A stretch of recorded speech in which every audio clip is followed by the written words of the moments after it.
Welcome back. Letting go of a grudge, even those really long ago hurts, is not easy for most people. Most of us, if asked, could come up with at least one grudge we've clung to.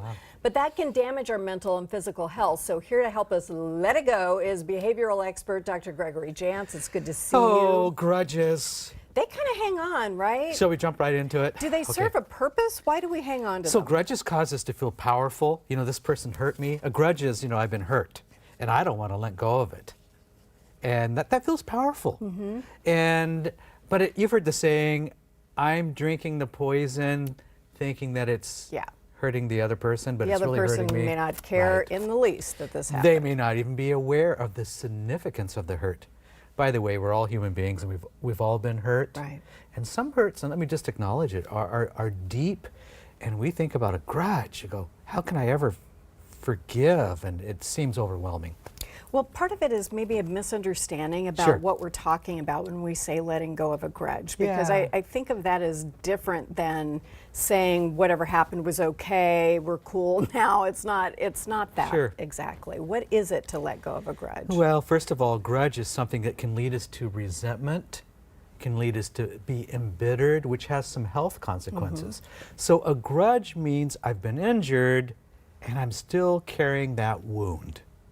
And, you know, that word forgiveness may not be the most popular word, but how do I forgive? What's the antidote to a grudge? Well, what is it? Well, ultimately, I've got to get to a place where this no longer has power. And think about it. Forgiveness is the greatest gift you can give yourself. So we really do have to detach from whoever or whatever injured us. And I don't mean that's small or little to do, but ultimately, in fact, a Gallup poll showed like 94% of us believe that forgiving is really important, right? Only about 48% of us say we actually even try.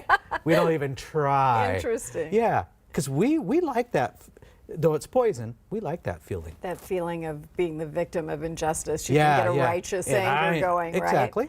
And when we say forgiving, does it involve dealing with that person at all, or is this something you can do on your own? There's two types of strategies. There's one is if I'm with a person who, or if I had a person that's really injured me and it may not be safe going to that person, I could be re-injured. And so it could be separate from that person. Now, there's other times where a person's injured us and we know we can go to them and say, you know, I was really hurt by that, Margaret, that really injured me. And we have a conversation about it, and we have success in forgiving one another, right? Maybe.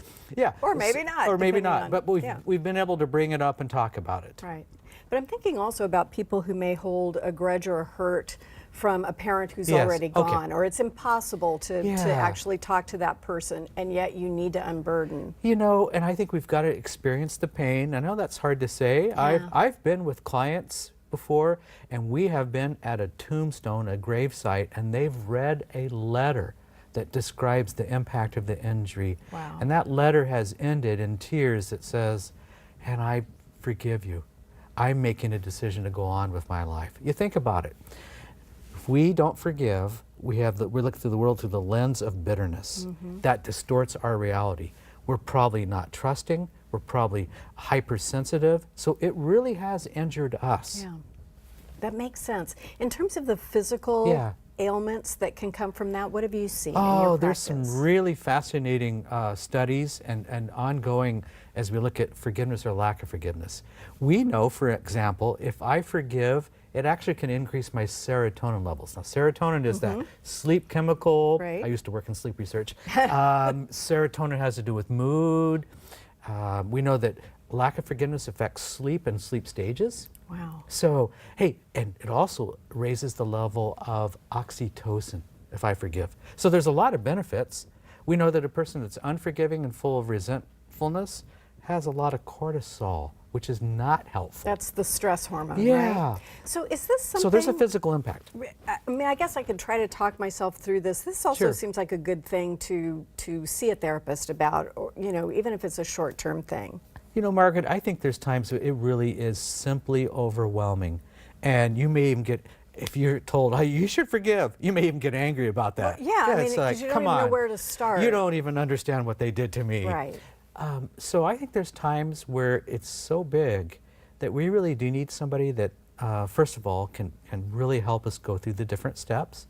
And I don't mean that it's a one-time thing. I think forgiveness is a decision, but it's a re-decision. And one of the greatest ones that you can make. Yeah, a real we want gift. to be known as a forgiving people. Forgiving people have more gratitude. In general. And again, we're not saying it doesn't matter what happened No, to me, and it or that does it's matter. okay that this happened. And I think that's where sometimes we get hung up, Yeah. because we think if we forgive, we're just saying, you know, Yeah. that none of it mattered. And it does. It does matter. It does and matter. it doesn't mean that we have to be in relationship with that person. Right. It doesn't mean we have to trust them again. It doesn't mean, oh, I have to like them now. Yeah. No, you don't have to do that. You can forgive, but have really I can forgive, hellaciously good boundaries. And I can have good boundaries and a good distance and a good strategy for dealing with that person in the future. Right, and learning in general. Thank you so much. That's a very hopeful thing. Such an important topic. I think we all have, we have those little bubbles in our lives that we need to let go of. Absolutely.